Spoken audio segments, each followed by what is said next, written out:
Okay, Ahan, tell me. So nobody knows, but God will be knowing how it all started, right? Yeah. See, that will come in the next mantra. You are preempting it. Good. Okay, so let us move into the next mantra. I will put a share screen on it.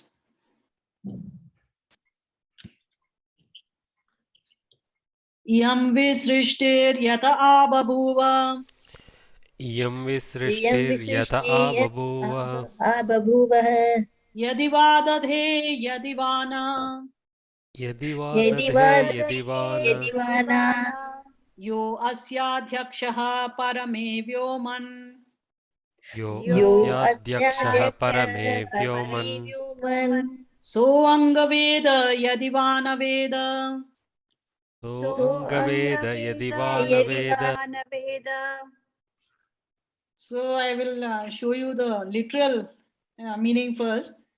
Whence all creation had its origin. So you can see these words, Iyam Visrishtir Yata Abhubhuva, are coming from the previous mantra itself, Iyam Visrishtir Yata Abhubhuva.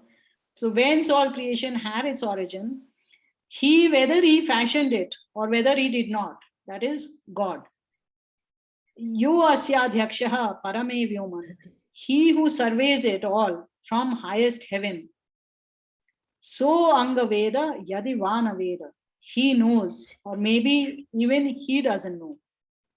Adyaksha. Okay, so An, you can see, yeah, your question is coming here. So this is the literal translation, and this is the prevalent meaning as well, where people take it that this Visrishti, this creation, from where it has come, Yataha Ababhuva, Yadiva Dade Yadivana, does he uphold it? Dade Dharan Karta hai. Does he uphold it or he does he not? Maybe he doesn't.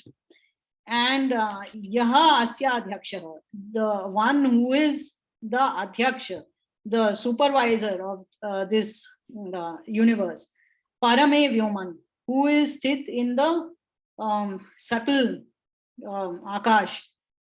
So Anga Veda Yadivana Veda. Oh Anga. Anga is a term of endearment where actually God himself is telling the soul, oh dear one, oh dear soul. Saha Veda, he knows. Or maybe, Yadi, maybe he also doesn't know. Okay, so you can see that there is an absurdity here. Firstly, obviously, the universe is being held together by some power which is there. So there is no question about does he hold it or does he not hold it. Sometimes he just lets it go and it is no longer under his control. So yadivadate yadivana, the literal meaning is not valid. And similarly, saha veda yadiva na veda. How can a creator not know what he has created? So there can be no question about the fact that God knows this creation or does not know this creation. He very well knows and he very well upholds. So that is not the thing which is being said over here. Vedas will never say something which is against facts or against logic even. Here we may not treat this as a fact, but it is extremely logical to presume that something, a creator knows his creation, and the fact that the universe is running without any issues implies that there is a controller which is there. So therefore this meaning, the literal meaning, is not correct. Gauri, can you wait with your I question? want to know what is the meaning of dade? Dade is dharan karta hai. Dharan karta hai means holds it together. Upholds Okay. it. Yeah. And then angam, for what it has come, angam? I just explained it. Anga is a term of endearment which the composer of this mantra is saying, oh dear soul. Okay. Okay, so now Swami Dayanand is given a fantastic meaning of this, which actually explains all the terms in this mantra.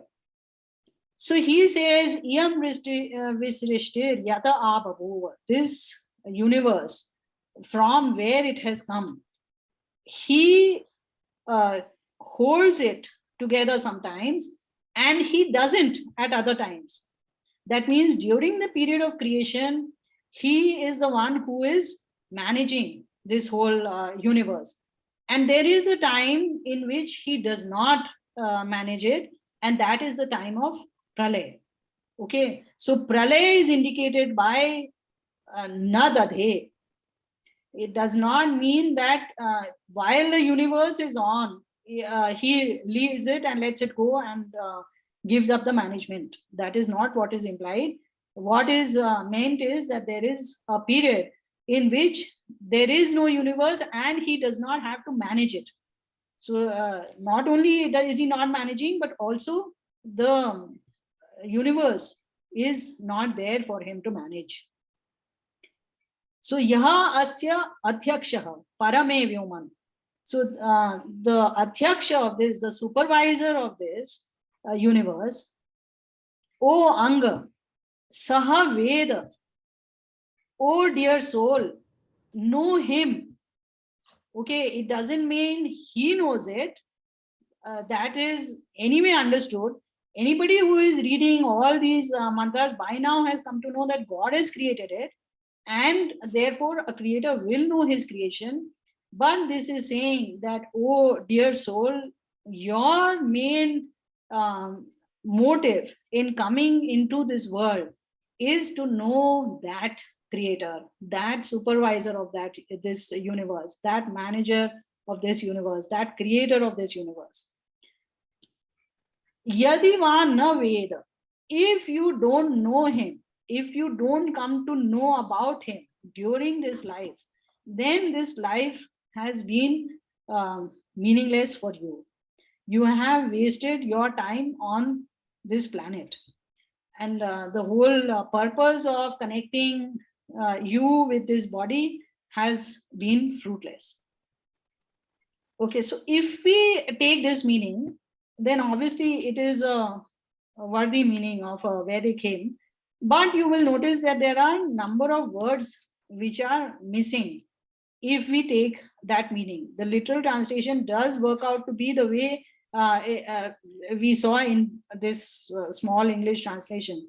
But this is the funda with Vedic verses, that they are, as I told you, buddhi. I'm very bad at doing things, Just 1 second.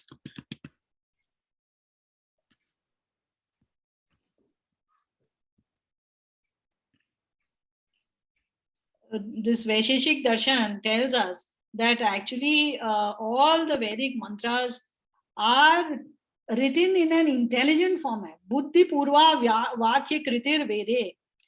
That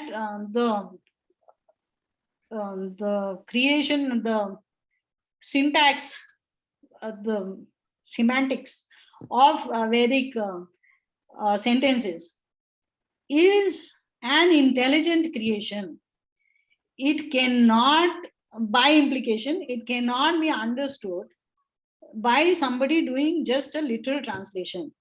So just doing a literal translation, you cannot understand Vedic verses. You have to look forward, backward, apply a lot of knowledge from outside, and then take out the meaning. That is why you have 6 shadangas of Vedas, which you have to read before you can comprehend. Read the Vedic verses yourself. That implies that you are trying to derive meanings from the Vedic verses yourself. If you want to do that, you should not just jump into it by some little bit of knowledge of Sanskrit, which is mostly Lokik Sanskrit, which we learn, and say that, okay, I'm now capable of giving translations and interpretations of Vedic hymns. This is an absurd thing, and that is what has been tried by so many commentators, and that is why such a wrong meaning of Vedic mantras is coming out. you have to read this as an intelligent person, where all the knowledge which you have gathered from various sources and which is there by context, which makes sense in the given situation.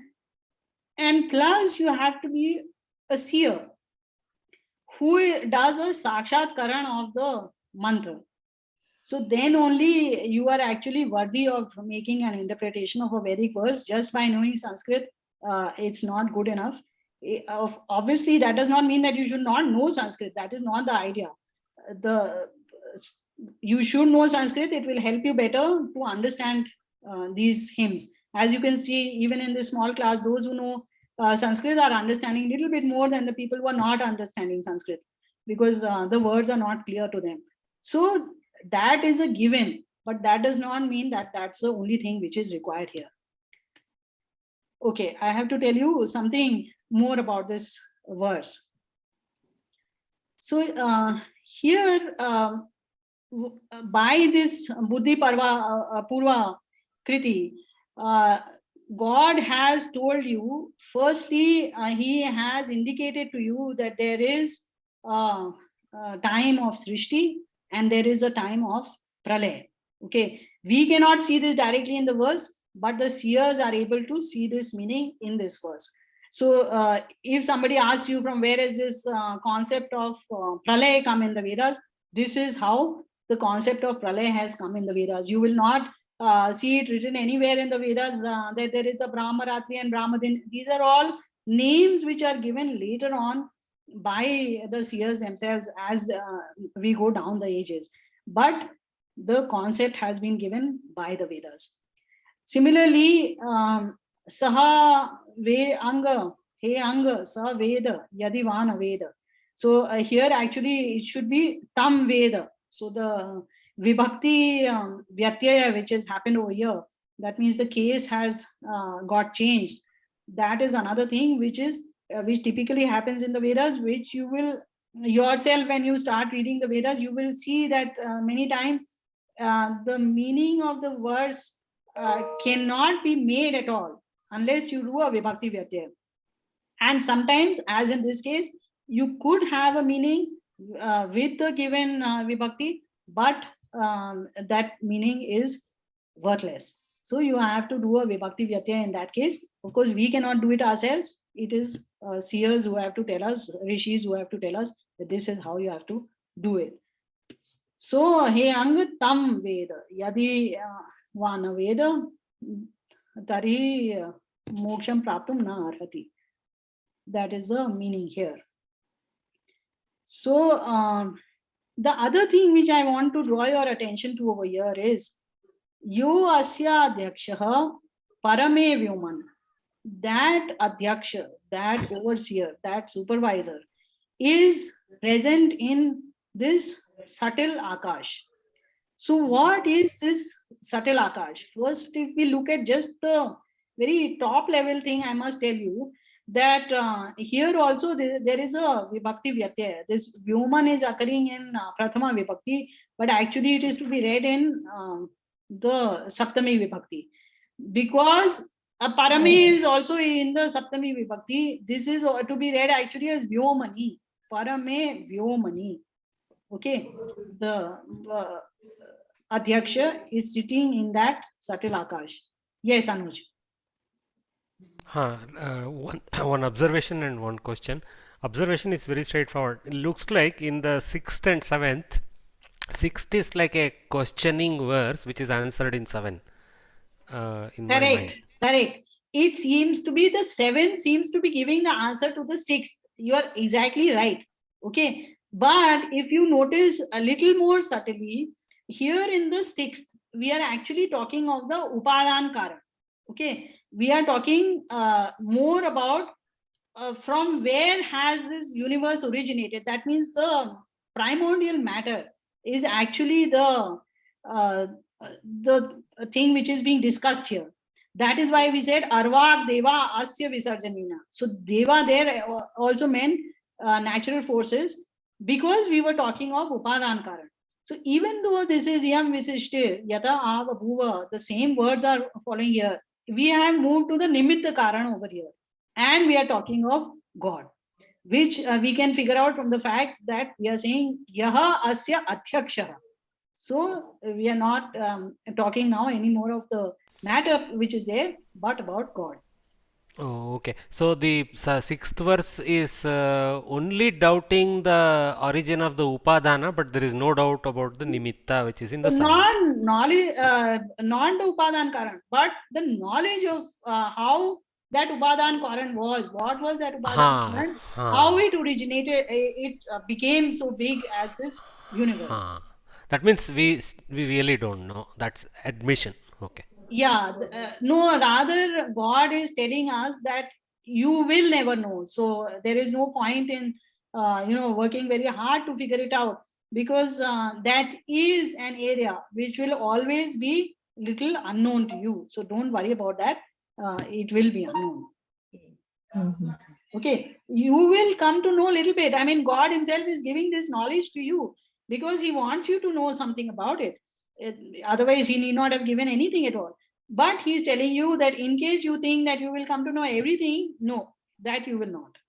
Okay, and here we are coming to know about God and how and of course the cycles of the universe also we are coming to know. Okay, so returning to Parame Vyomani, this always Vyomani you will find typically, I cannot say always because I have not read all the verses, but you will typically find Vyoman always shortened into Vyomani always shortened into Vyoma. And one of the reasons which is given by sages is that this hides Om. Oman. Oman is actually the original Pratipadik of Om in one format. Okay, there are various derivations of Om itself. So in one of the derivations, Oman is the Pratipadik, that is the root. So this is indicating that name of God. Okay, so this is giving has two purposes. Vi Oman is Vishesh Roop se Oman. Okay, the one who is particularly Om, you can say, or you can take you can neglect the meaning of V altogether and just read it as an indication of the name of God. So when we say Yaha Adyakshaha Om, Om, okay, so that Om is getting covered here. Got it? So now this Parame Vyoman which is there is nothing else but God himself. He is the subtlest Akash. There is nothing more subtle than him. So the place where he is residing is himself only. Where this whole universe is residing is him only. Where all the beings are residing are him only. So this Parame Vyoman is nothing different. However, if you look at the first verse, which said Vyoma Paroyat, see there again we were talking of a Param Vyoma. Okay, but that was talking of the Akash, which is subtler than Raja. So you see, even in just these 7 verses, the same words have been used with different meanings depending upon the context. This is the way of the Vedas. This is the Alankar which is used. This is the beauty of the mantras which is there, that the same thing can have different meanings at different places. It can have different meanings in the same place. So just as we read over here, for example, we just discussed this Rashmi. Rashmi can mean either light or it can mean rain. Both are valid meanings for the word Rashmi. So this is these are the verses, folks. You can now ask me any question on this one. Ahan, is your question answered? Yes, it's answered. Good. Anybody else has any question?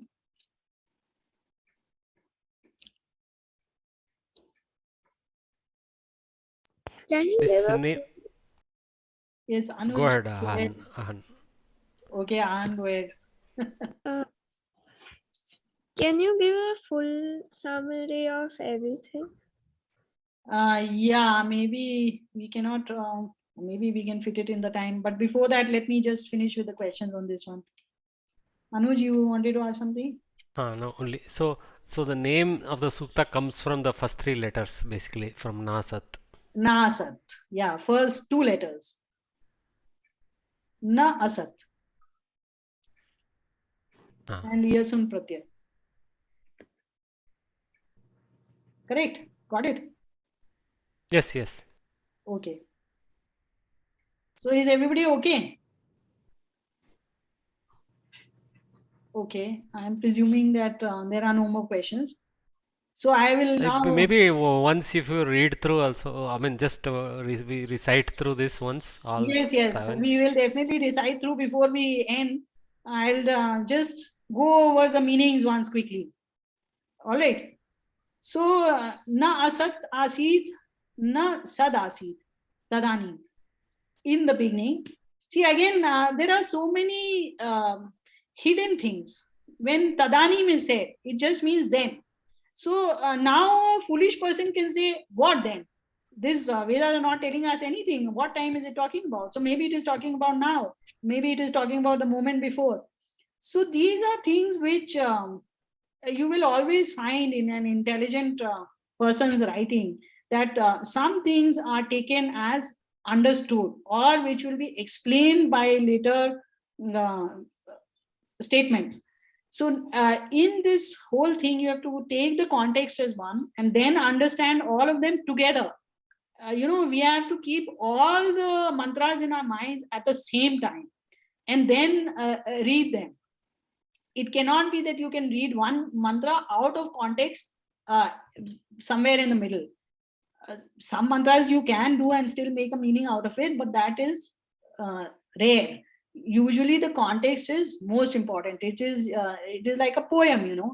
So typically a poem has to be read in its context. Yes, you can take out a few phrases or statements, sentences out and quote them separately. That is also possible here, but typically you have to put it in the correct context. So na asat asit. At that time, there was no. It was as if there was nothing. Na sad asit, and also it was as if there was something. Okay, so what was that which seemed like nothing, and what was that which seemed like something? That is continue to be explained. Na asit rajaha, na vyomaha paroyat. At that time, there were no particles of matter, and nor was there the space which is subtler than that. Kim avarivaha, kuhakasya sharman. What was the covering which hid all this? So the answer is that there was no covering. There was that thing was so minute that it need not be covered. It was by itself almost invisible. Kuha kasya sharman. Where was, oh my god, I have myself forgotten what was the sharman. Wait just a second. You can help me out here. What is Kuha kasya sharman? Morning mist. Morning mist was the interpretation which I did not agree with actually. Yeah, support. So where was the support? Okay, kuha kasya sharman. Where this is equal to kutra. So where was the support and whose support was it? So the support was in God and of God. Kuha kasya sharman. Ambaha kim asit gahanam gaphiram. What was that deep and dense liquid which was waters which were there? So basically this was a very dense fluid like particle which existed. So continuing with that, na mrityuho asit. There was no death. Amritam na tarhi. So the tarhi implies therefore there was no Amrit. So typically that is the meaning which is given, that if there was no death, then what is the point in talking about Amrit? But actually that is a very, very trivial meaning which is there, because obviously when Mrityu is not there, then not dying is obviously there. What Amrit here is referring to ಇಲ್ಲ the ವರ್ದ ಗೋವಾಲ ವರ್ದ ಇಲ್ಲ BJP, ಗೋವಾಲ ವರ್ದ ಇಲ್ಲ BJP. Gauri, you might like to mute yourself. Okay. Sorry. Yeah. So Amritam here refers to the Mukt Atmas. So even the Mukt Atmas were not conscious at that point in time.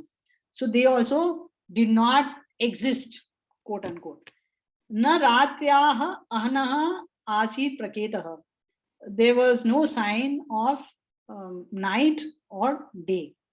And as we shall see later, you could have called this night because it is full of darkness. So as I explained to you, that this darkness was darker than darkness that we associate with anything which is dark, like the night. So we actually don't know what is the real darkness. At any point in time, there is some light which is there, and this was something which had zero light in it. Ani davatam swadhayadadekam. At that time, there was this one entity, which was the Sat, which breathed without air. That means by breathing, it means conscious, which was alive, which means conscious, without taking air. So that is how it is drawing distinction from it being an air breathing being. Obviously, when you have already said about that there is no Akash, what to speak of air, then there is no point in saying that this creature could breathe. So this is actually bringing out the fact that God is the one which was conscious, swadaya, by his own powers. He did not need anybody else to support him. Tasmat ha anyat na paraha kinchanas. Other than him, there was nothing else. Then we understand what is meant by asat. By asat, something like nothing. Here it is fully denied. Having said that there is matter and so on, we are saying that there was nothing other than him.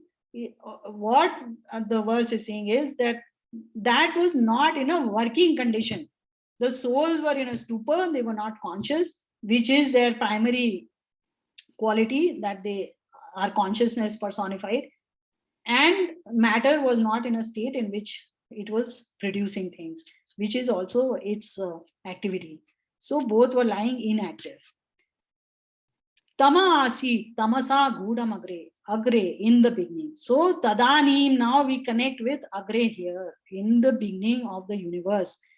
Tama asi tamasa gudam. This darkness was even darker than, even denser than darkness. Gudam is dense. Praketam, this is wrong. Apraketam. Apraketam salilam. Sarva aidam. This salila, which is another word for water or fluid. This fluid which was there, now we have moved to matter. This matter existed without any sign. It was a dense piece of matter which just now had no indications of what it is. And that is what lay over there. How tuchena abhu apihitam. As if it is shunya, as if it is equal to zero. This abhu, which later on became everything, that was lying hidden. Yad asit, which was there. Tapasas tan mahina ajayata ekam.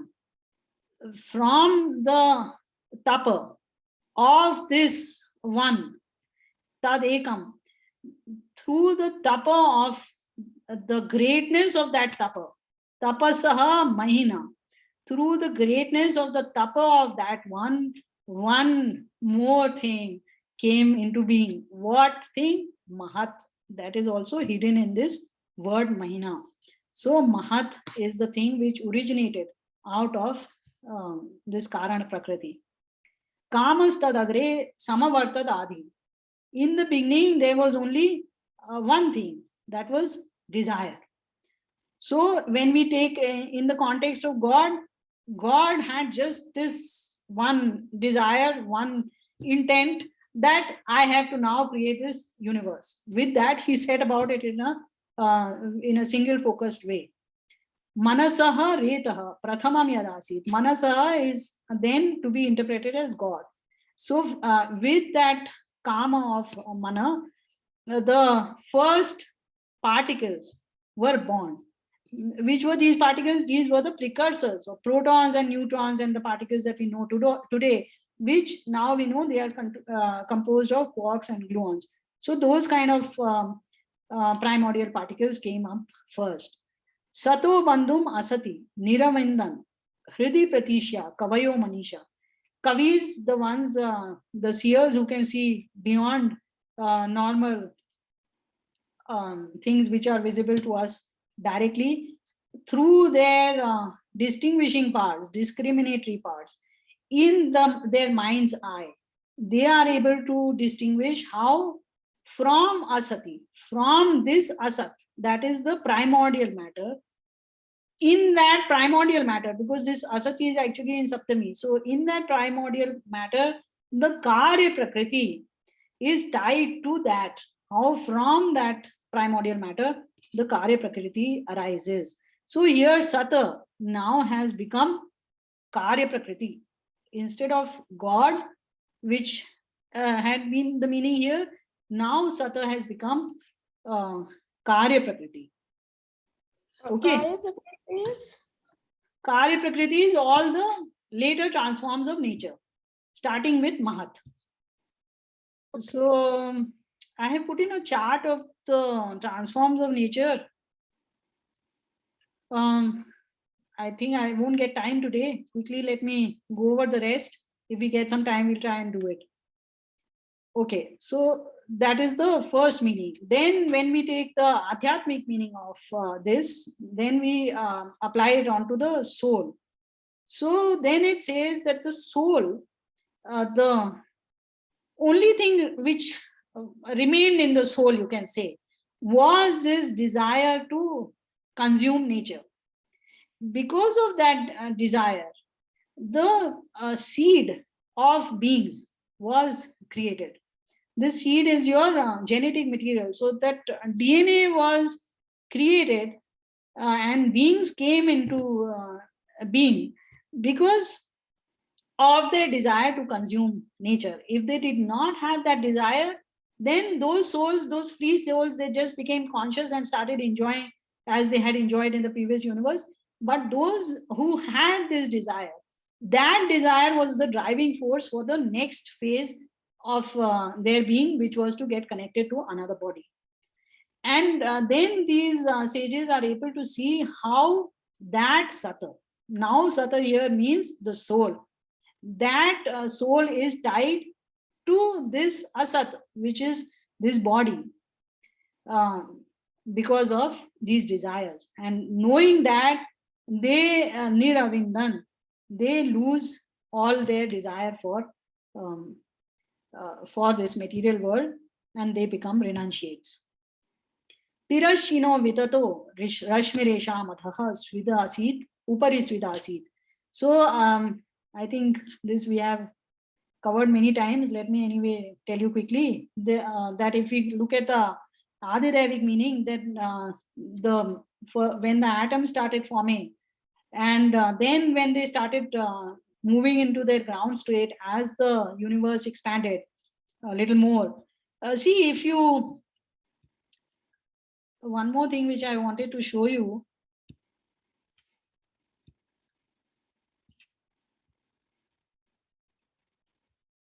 that this initial expansion which is there, it happens in such a short time. The same thing Vedas have also said. That is why they have called that first transform as Mahat, because that by itself just enlarges the universe. After that, whether it moves little bit, that it is increasing. See, this increase is so little compared to this initial increase which is there. There's hardly any difference if you see between this and this, and so much has already happened. So this increase is the really huge increase. All the rest is minuscule compared to that initial expansion. So in that once that expansion had happened, and atoms started forming, now that the universe started cooling as it expanded a little more, then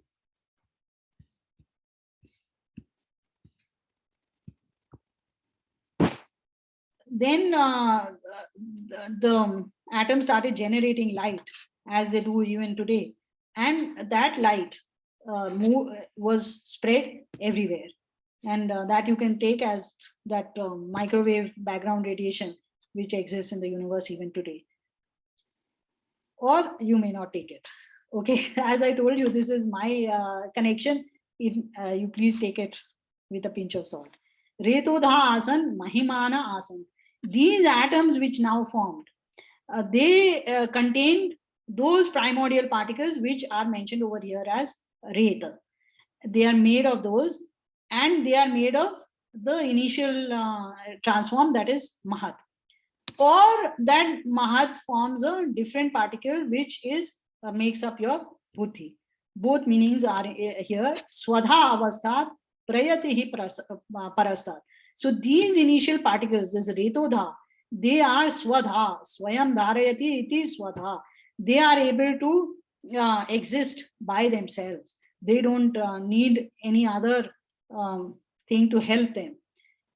And they are the ones which actually generate the forces of nature which originate after them, which is again what science is discovering now, that particles came first and the forces of nature came later. Ko atha ved kaha ka iha pravochat kuta ajata kuta iyam visrishti. So from where this universe has come, from where these beings have come, who knows properly in all detail? So then if they don't know, then who can tell? Arvag. And why don't they know? Because they came later, and they cannot tell from where, they don't know what came before them. Iyam visrishtihi yata ababhuva.